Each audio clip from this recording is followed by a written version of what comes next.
नमस्कार प्रणाम आप सबके भाई अखिलेश कश्यप। तो बात ये रहे कि हम लोग तनी भइल जवन भी भइल तनी दिन खातिर अंधविश्वास हो गए हमनी के बीच में, और ये बात इतना फैल गई कि अब भाइयों के दोस्त ना रहे कि कोई हमारा कि इहे धमकी देश भइल ऐसा कि कोई फाइनो देता कि हुआ अपनो आदमी देता भैया के यहाँ तो हमारे पहले फोन का कोनो बड़ बात नहीं किया भैया के हम फिर बानी भैया हमारे के हमारे सही बात है। बात तेजी ले खत्म किया हमनी के, और एमे केहू के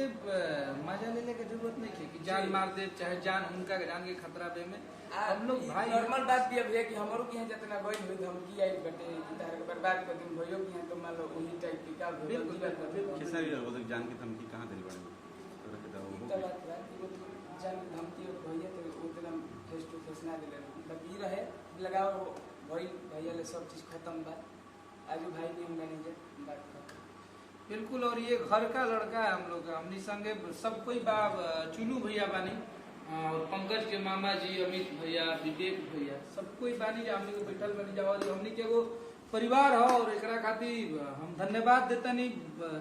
हमनी के युवा नेता जरा के कहल जाओ और बक्सर जिला के आन बान शान बक्सर के साहब कृष्णानंद सिंह छोटे चाचा और अजय चाचा सब लोग के सहयोग से हमनी के एक बानी जाओ और आजीवन एक रह जाए और एगो परिवार में बहुत परिवार हो जाला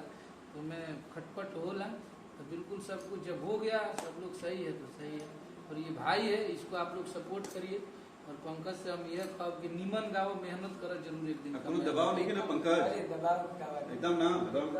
दिल वाली बात बस यही है कि कोई दबाव नहीं बस हाँ बोली पंकज जौन बा सब क्लियर बा भैया हमारे बाकी बात ये बढ़ गई रहे भैया की समझल ना भैया के हम पहले ना हो गइल ना एकदम क्लियर हो भैया लोगों समझो कि केहू के धमकी ना देवे जाओ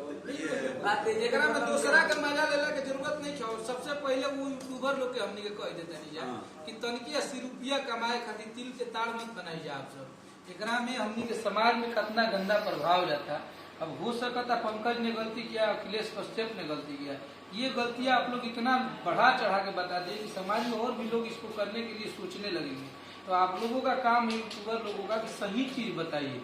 सबसे बड़ा बात होला कि नाथी के शिकायत पर जाला तो बहुत बड़ दिल होला। और यूट्यूबर के मतलब ये होला कि ना वो खेसारी भैया के यूट्यूबर होगा तो ओकरा के बढ़ा चढ़ा के खेसारी लाल यादव ने ये कर दिया वो कर दिया पंकज सिंह ने ये कर दिया। एकरा में ऐसा समस्या पैदा हो रही है कि दो परिवार अलग होत रहा। छोटी छोटी बात के पंकज के हम ये सोच के कबो लड़ाई झगड़ा ना कर रहे हैं कि पंकज एक सुपरस्टार गायक है चाहे बहुत बड़ा हम इनका आजीवन छोट भाई मान ले बनी और छोट भाई समझ के इनके संगे हम ले रही और जो लाइव में इनका पे हमला भई चाहे थप्पड़ के मतलब ओकरा खातिर हम फिर से सॉरी बोलत नहीं कि बिल्कुल ना हो के चाहिए हमरा से वो गलती भइल बा। एकरा के हम हमेशा सॉरी बोल ले बनी कि हमरा ना चाहते हुए भी हो गई जो कि आप सब लाइव में देख ले रहे इना हो गई। अभी सब बंद उन करके चुपचाप से लोग गाना बजाना चालू कीजिए गाना वाना गाई जाओ। पंकज जो नया गाना होता साफ सुथरा बढ़िया वाला गाना है पंकज सुपर हिट। जितना विवाद में पंकज का वीडियो चला है अगर उतना विवाद में अगर मिलियन व्यूज ना आए गाना में तो पंकज कुछ बच कर ले चलो अभी बोलो पंकज को सपोर्ट आप लोग इस विवाद के लिए किए हैं इसके गाने पे कीजिए तो पंकज का गाना हिट करा दीजिए। जितने यूट्यूबर लोग हैं जितने लोग चढ़ाए हैं इस भाई के गाने का प्रमोशन करेंगे उस दिन मुझे आप लोगों की मोहब्बत दीजिए। इस भाई को आप लोगों ने इतना सपोर्ट किया। हर हर महादेव जय हर हर महादेव।